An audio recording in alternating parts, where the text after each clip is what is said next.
Hello, Gulls fans. Welcome to another player interview during our quarantine while the season's currently on pause. And a pleasure to be joined by Andrew Poturalski and a little friend that you got there. Yeah, thanks, Andy. And this is our little guy, Kemba.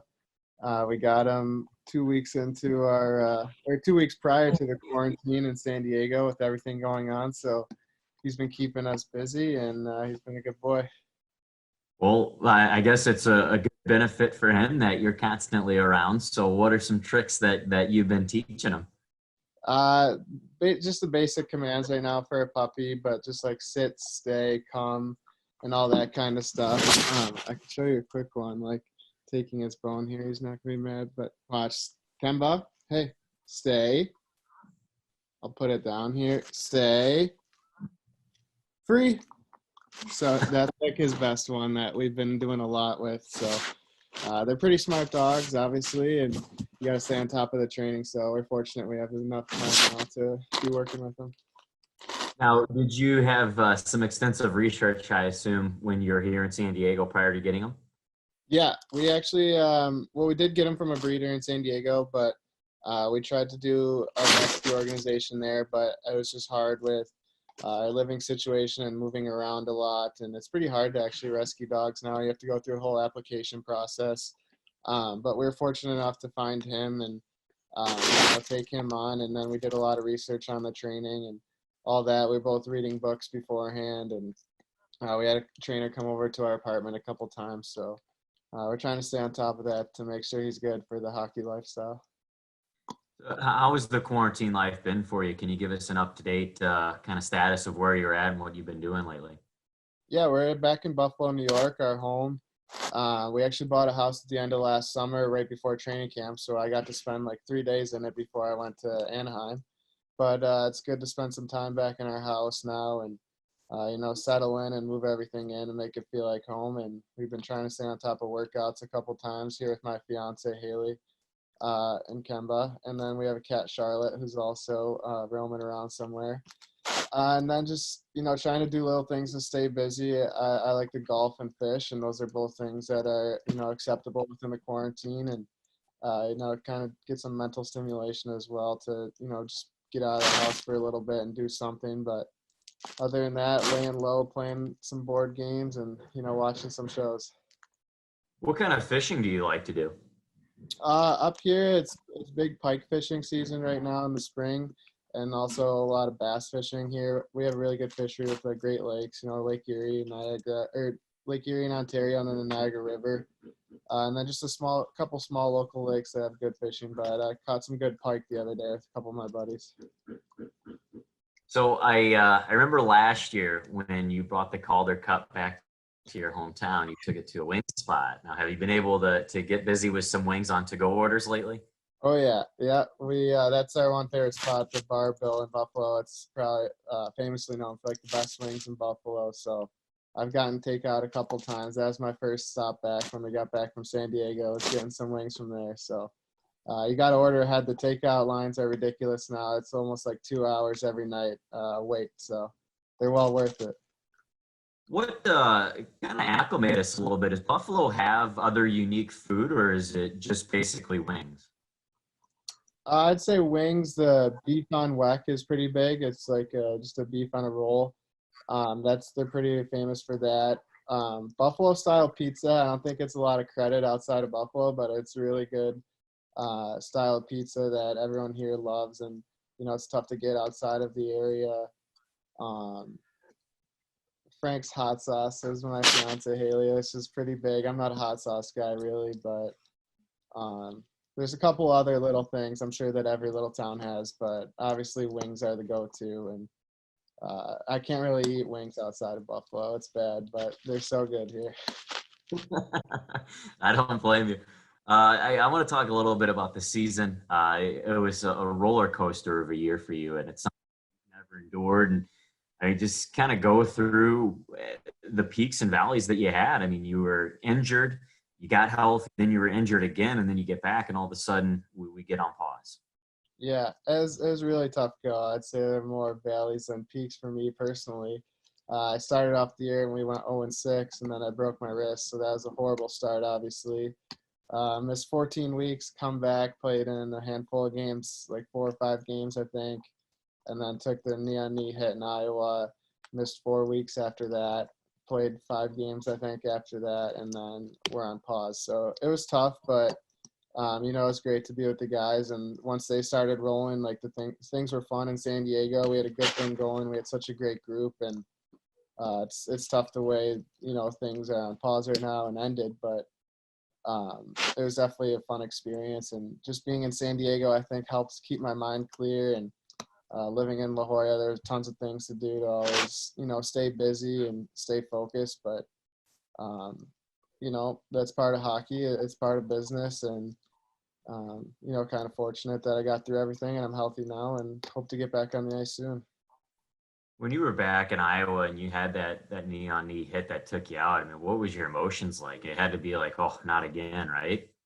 Yeah, no, I remember just skating off the ice after that period, and I tried to go out for a shift and it was no good. And then coming back in and talking to the Iowa doctor who actually came in the room, and he kind of scared me thinking that it was an ACL injury, and I had a million emotions, running through my head. And I remember calling my fiance during the game and telling her, and but just trying to stick with it and hoping for the best. And then we got the good news. It's just a MCL injury, and missed a couple of weeks, did some rehab, and got back to it. But I've actually broke my leg 3 times before within the matter of like 2 years back in high school. So those are pretty significant injuries, and I've kind of been through it before. So just kind of using that stuff to stick with it. And, there's an end route in store. So just got to keep battling through that kind of stuff. And it's the physical game we signed up to play. So. You talk about high school, and I want to dive a little bit back to after high school. You played in the USHL, and then you had a decision, and you went to the University of New Hampshire. Was that a choice that you were dead set on, was going to play college hockey and getting some schooling, or did you even consider junior hockey? Yeah, I've always grown up in school is kind of important for me, and getting the education was definitely big. It was mostly always NCAA. I went and did a couple of visits at a couple of OHL arenas with teams and stuff like that, but it was mostly NCAA. I didn't really heavily consider the OHL that much. And now looking back, I kind of want to give you're the first guy that I've really talked to about college hockey during this quarantine thing. I mean, you got to be pretty happy that you went through that process too, just to get that schooling, right? Yeah, for sure. I still have a couple classes to take to finish up, which beforehand, University of New Hampshire didn't offer online classes for me to graduate. I had to actually take my major courses there, so it was really hard. I would have to wait till my career's over. But with all this quarantine going on now, they've obviously switched to online. So I'm going to try to explore some options that way to, finish my education and further it. But yeah, it's definitely great going to college. It's such a good experience to, be with you guys and do everything together, whether it's school and hockey and all of that. And being at a big hockey school is definitely awesome. So yeah, I enjoyed my 2 years at UNH, and it was a lot of fun. Well, away from hockey, is golf your favorite sport to watch? Ooh, I mean, I wouldn't say it's I gotta go football there. Football's my favorite sport to watch, but definitely golf would probably be second. But yeah, nothing like watching the Bills, especially them. Well, I'm sure you got to be excited for what's to come this upcoming year after they went to the first round of playoffs and that close game against Houston. Right. Yeah, that was a heartbreaker, typical Bills loss. But there's a lot of promise in the future, and I was heckling Clousser the other day when we picked up Diggs from Minnesota. So that was a big pickup. We were missing a wide receiver. So the future is definitely bright in Buffalo for football. That's an experience that I don't know if many San Diego people are aware of. And I'm sure growing up, you went to several Bills games. What is it like? I've never been to one. What is it like to go to a Bills game?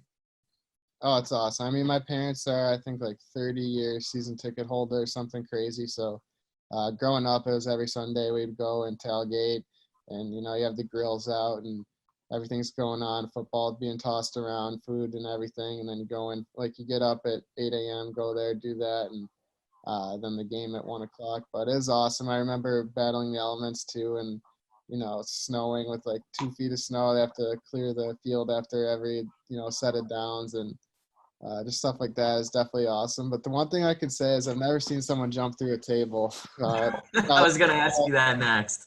That's kind of a thing that I think has started within the last couple of years with social media and all of that kind of stuff. And with our hockey season, I haven't really been in Buffalo when the football season's going on to be able to go to a game. So I haven't seen jump through the table live, but I know it definitely happens all the time now.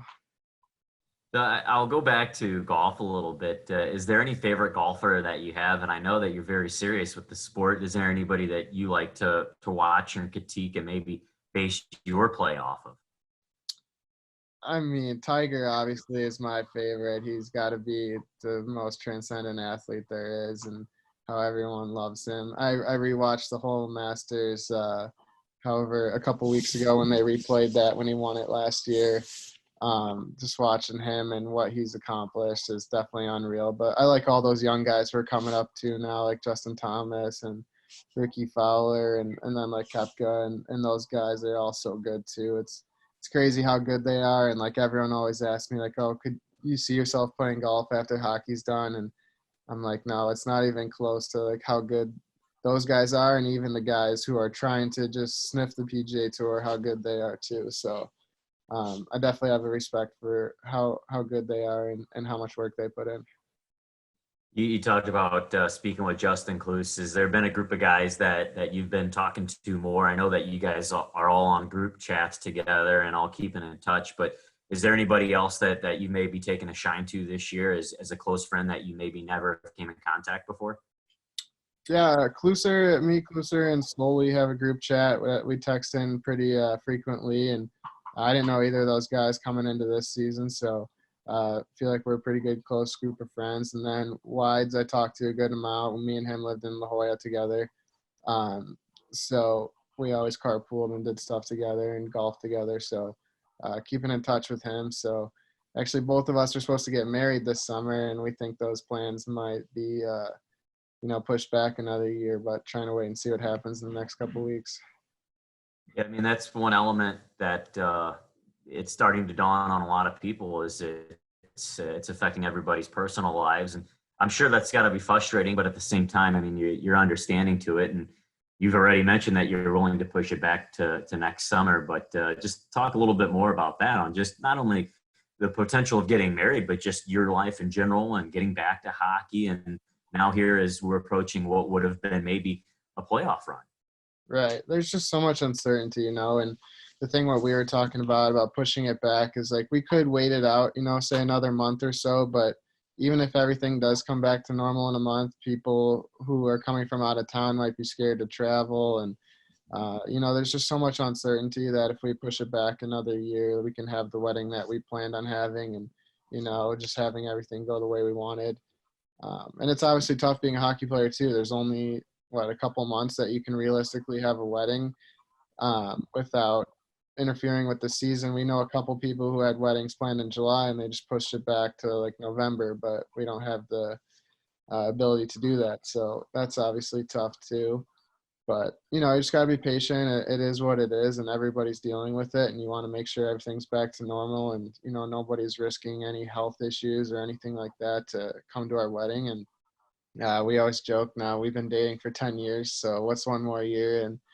And being engaged, and just got to, hope for the best and hopefully, next year everything will be good by then. That's right. At the end of all these interviews that I do with the players, I like just for you to take the floor and speak with the fans. I know the fans are missing seeing you out on the ice, and I certainly am as well. So that being said, if you just want to throw a quick message to the San Diego and Anaheim fans, you're more than welcome to. Yeah, just want to say thanks for all the support to everybody who comes out game after game and following us and now trying to follow along on social media as best you can. It's nice to see, that people still care and people are wanting to hear from us and see what we're doing. And we obviously want to get back on the ice and do everything we can to, put on a show for them and win some games and, hopefully make a playoff run. But it's just crazy times right now. Hopefully everybody's staying safe and doing what they can to be responsible. And just want to say thanks, obviously, to all the healthcare workers and everybody out there who's doing their part to make this world come back to normal. So thanks to all of them, and we're doing what we can to hopefully get back out there. All right. Andrew Poturalski, thanks a lot for your time. It was a pleasure talking with you. Awesome. Thanks, Andy.